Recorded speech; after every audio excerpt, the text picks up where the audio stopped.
Ladies and gentlemen, boys and girls, welcome to episode 28 of the Callous Mind Talking Head livecast with your host, me, Callous Mind.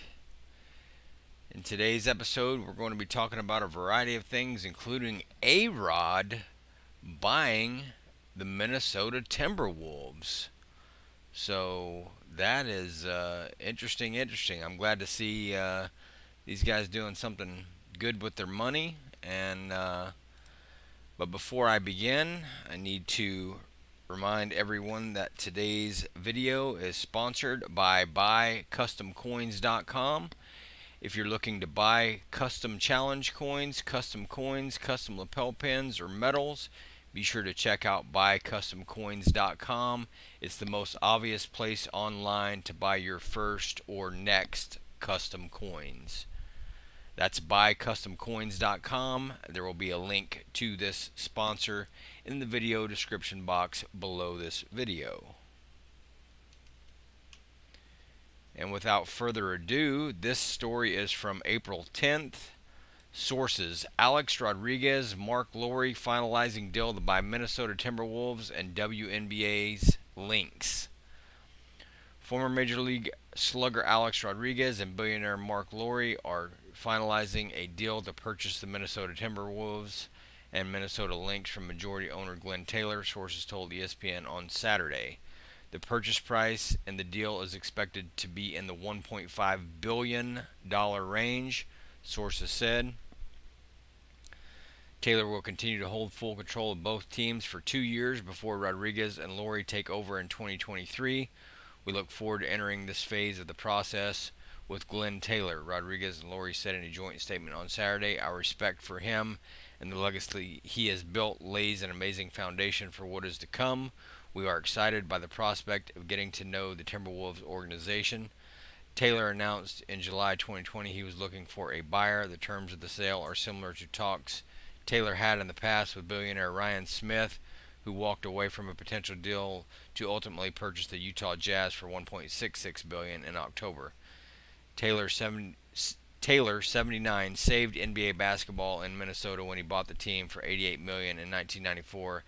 After it nearly moved to New Orleans, but he has had an unspectacular ownership run in 26 years since, missing the playoffs in 16 of the past 17 seasons and advancing past the first round only once. Taylor has had much more successful tenure owning the WNBA's Lynx, who have won 4 championships in the past 10 years. He has discussed keeping the Timberwolves in Minnesota with new ownership, but Rodriguez's ties to Seattle and that city's desire for a return of an NBA franchise could become an issue in the long term. Rodriguez also was part of a group that bid unsuccessfully for the New York Mets. So there you go. Alright, next story up. Rest in Peace DMX. This is from the New York Times. DMX, top-selling but troubled rapper, dies at 50.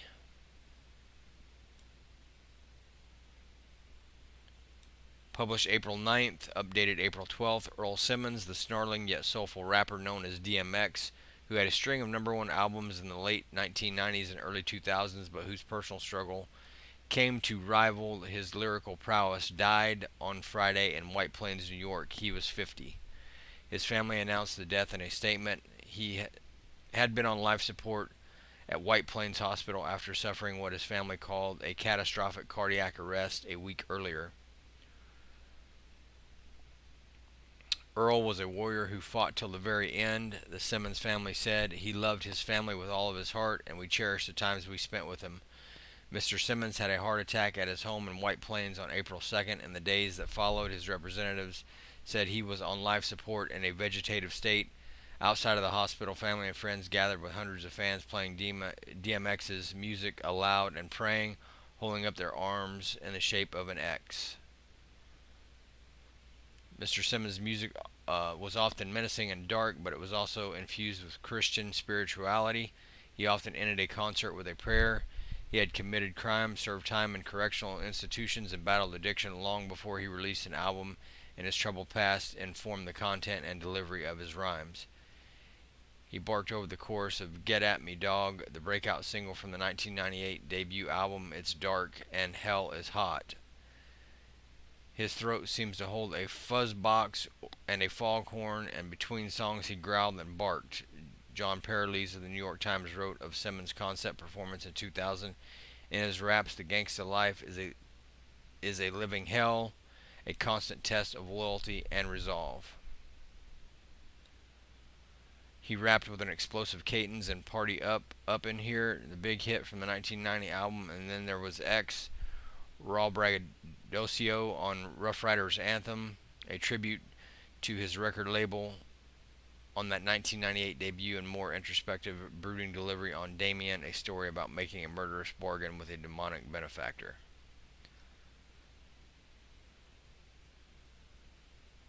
Why is it every move I make turns out to be a bad one? Mr. Simmons asks in Damien, where's my guardian angel? Need one, wish I had one. Mr. Simmons, who sold millions of records and was nominated for 3 Grammy Awards, was the first musician whose first 5 albums reached number 1 on the Billboard chart. He was the standout artist on the Rough Riders label, often rapping over tracks by the star DJ and producer Swizz Beatz, rappers like Eve, Drag On, and The Lox, a group made up of Jadakiss, Styles P, and Sheek Louch, also recorded on the label. Mr. Simmons was known for electrifying concert audiences. In 2000, the critic Elvis Mitchell wrote in The Times about his remarkable and combative stage presence in the concert documentary Backstage, which followed him and rappers like Jay-Z and Redman on the 1999 Hard Knock Life tour. Bombastic and hot-blooded, he holds court in a singular fashion, exercising sheer force of will to pull the spotlight down on himself and demanding the crowd's attention, Mr. Mitchell wrote. Mr. Simmons starred with rappers Nas and Method Man in Hype Williams' 1998 gangster film Belly, appeared in the 2000 action movie Romeo Must Die with Jet Li and the R&B singer Aaliyah, and starred with Steven Seagal in the 2001 action film Exit Wounds. The Bet cable channel provided a closer look at his personal life with the 2006 reality series DMX, Soul of a Man. So, this article will be linked in the description box below, as with any articles I highlight in these episodes.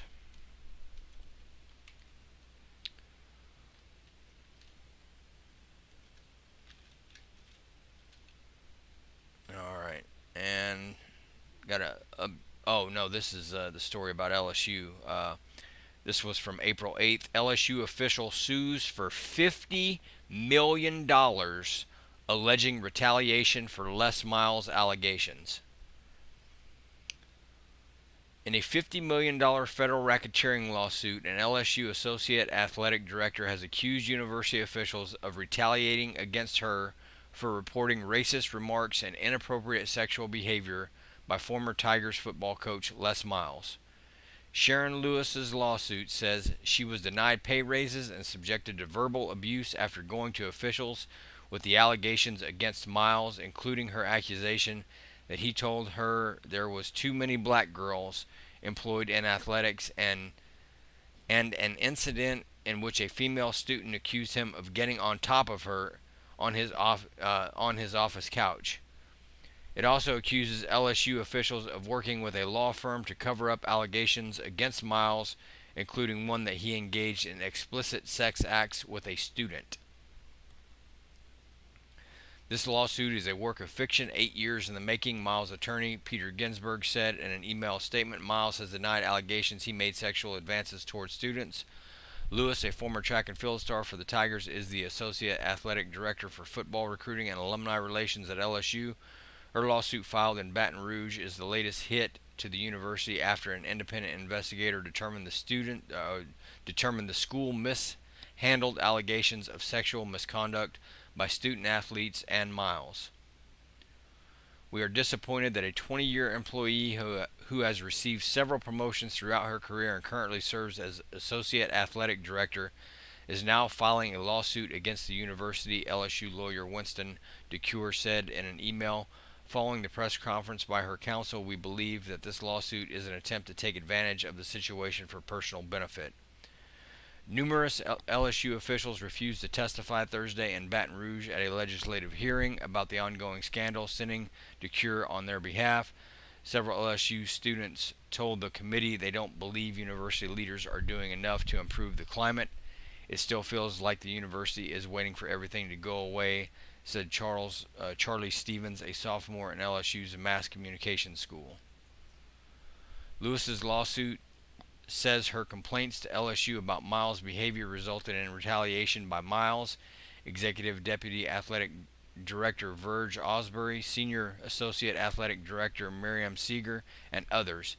It also alleges that the formation of an enterprise whose members conspire to protect the university from sexual harassment complaints and allegations of violations of the federal Title IX sex discrimination law. The alleged enterprise included 5 current or former LSU board members: Osbury, Seeger, former athletic director Joe Oliva, and attorneys with a law firm, Taylor Porter Brooks and Phillips, hired by the university to investigate the allegations. Vicki Crockett, an attorney with Taylor Porter and a defendant in Lewis's lawsuit, did not immediately respond to a request for comment. However, in a letter to a state Senate committee, she defended Taylor Porter's handling of allegations. "We stand behind our analysis and the thorough work we did for LSU," she wrote, saying students' confidentiality was a top concern.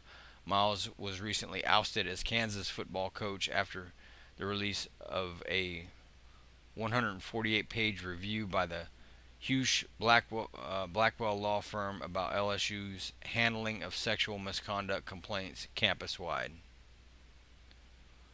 Lewis' suit says Miles told her in 2009 that there were too many black girls employed by the athletics department. It says she refused to fire them. Lewis said she was ordered by Osbury to arrange for Miles to interview female students at night in his office. The suit says some of the women interviewed reported that Miles asked them about their sex lives. Lewis said she eventually suffered a mental breakdown as a result of the hostility and harassment. The university hired the Hughes Blackwell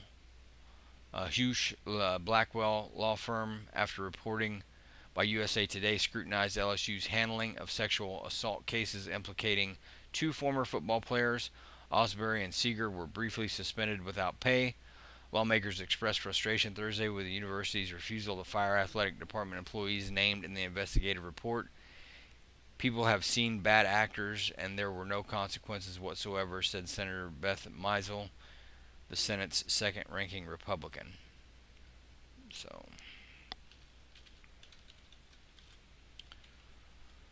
Alright, so let me get over here and see what else I got.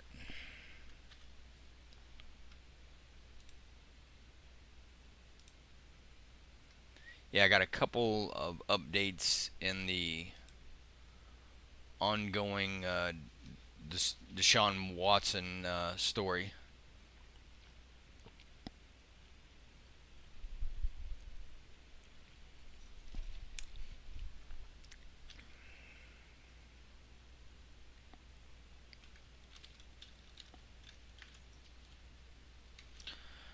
Alright, so this was from April 9th. Rusty Hardin, Deshaun Watson never engaged in acts with plaintiffs that weren't mutually desired. Deshaun Watson's lawyer, Rusty Hardin, acknowledged during a Friday news conference that there were some consensual encounters between the Houston Texans quarterback and some of the 22 women who have filed lawsuits against him, but he said at no point did Watson engage in any acts that were not mutually desired. "Were there sometimes consensual encounters? Yes," Hardin said. When asked to clarify his comments about Watson taking part in sex acts with some of the women who have filed lawsuits against him alleging inappropriate behavior and sexual assault, Hardin replied, "In some of these massages, there's going to be no question. We've never run from it." Watson has publicly denied any wrongdoing, and Hardin has emphasized since he has begun representing the quarterback last month that he believes any allegation that Deshaun forced a woman to commit a sexual act is completely false. "I'm not going to go into what it is, or the nature, or the numbers, or with whom, Harden said regarding any consensual encounters between Watson and some of the plaintiffs. But I think you can rightfully assume that the question always that we have always been emphasizing, never at any time under any circumstance did this young man ever engage in anything that was not mutually desired by the other party. Earlier Friday, 2 judges ruled that most of the plaintiffs suing Watson must identify themselves. The rulings from 2 hearings cover 13 of the 22 lawsuits filed against Watson, while the attorneys also agreed to release a 14th name later in the day. Court records show Harden has filed motions asking that the remaining women who have not revealed their names also make their identities public. Prior to Friday, only 2 women had been publicly identified. During Friday's first hearing in the 270th District Court, Harden had accused the plaintiff's lawyer, Tony Busby, of using the women's anonymity to kill the reputation of our client. Busby argued that allowing anonymity is common in cases dealing with allegations of sexual assault. Busby said Ashley Solis, who publicly identified herself earlier this week, had received death threats, and during the second hearing she shared an example of a threatening message sent to Solis. After the hearings, Busby released a statement saying the other women suing Watson have been emboldened by Solis going public with her experience. So that leads me into the next story is judges order woman suing Deshaun Watson to disclose names. And this was from April 9th. 2 judges have ruled that most of the plaintiffs suing Texans quarterback Deshaun Watson must identify themselves. The rulings from 2 hearings Friday cover 13 of the 22 lawsuits filed against Watson alleging sexual assault and inappropriate conduct, while the attorneys also agreed to release a 14th name later in the day. Prior to Friday, only 2 women who had been publicly identified. During the second hearing held in the 113th District Court, plaintiff's attorney Tony Busby and Watson's attorney Rusty Harden agreed that 9 of 12 women would publicly reveal their names by Wednesday after they told Busby they would do so voluntarily. Regarding the other 3 women, Judge Rabia Sultan Collier granted Harden's emergency motion requiring the release of their names. Harden said in a news conference that Busby also agreed to amend a lawsuit that had been set for an emergency hearing at 5 p.m. Eastern Time Friday to include the plaintiff's name. Court records show Harden has filed motions asking that the remaining women who have not revealed their names also make their identities public.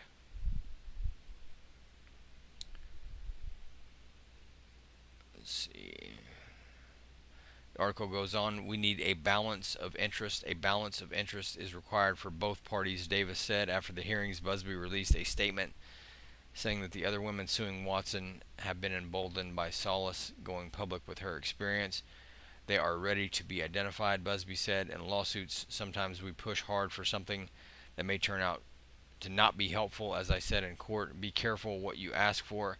Identifying these women at this point adds even more credibility to the allegations being made, and I am proud to stand with these brave and courageous women. Busby and Harden also agreed that the 22 lawsuits could be consolidated in the 113th District Court for any pretrial matters. Harden had filed the emergency motion Thursday saying Mr. Busby's use of anonymous lawsuits violates Texas law and the basic concept of fairness. While I understand that anonymity often is used as a shield for victims, Mr. Busby is using it as a sword, Harden said in a statement. While shielding his clients from public scrutiny, Mr. Busby continues to use their anonymous allegations to destroy Mr. Watson. This is simply not right, and we look forward to resolving these matters in court. In response to Harden's motion, Busby's law firm wrote that the effort was a blatantly transparent attempt to further traumatize, humiliate, and embarrass brave women who have come forward to seek justice for their assault, sexual assault, and harassment at the hands of a serial predator. The plaintiff's response included examples of profane and threatening messages that Solis had received this week. Outing victims of sexual assault, and harassment can slow the healing process and force them to discontinue pursuing their cases, the law firm wrote. Dallas-based attorney Michelle Simpson-Tugel told ESPN's John Barr on Friday that Texas law leaves the decision of identifying adults making sexual assault accusations to the discretion of the courts. The way I explain it to my clients is that there's not a 100% chance that their name won't appear in a public file, Simpson-Tugel said. I tell them I'm going to fight for it to remain under a pseudonym, but I want my clients to know that it's a possibility. In a statement Tuesday, NFL spokesperson Brian McCarthy called the allegations against Watson deeply disturbing, noting we take these issues very seriously. McCarthy said the league launched an investigation under its personal conduct policy last month after the first allegations, and that the NFL is continuing to closely monitor all developments in this matter. Watson has denied the allegations in the lawsuits. So there you go. Alright, let me take a pause here for a second and just see where I'm at in these stories. If there was anything else I wanted to touch on.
Alright, so there's one more. This was from April 9th. Cheryl Reeve, Nafisa Collier, a Minnesota Lynx call on NCAA to take action for transgender athletes.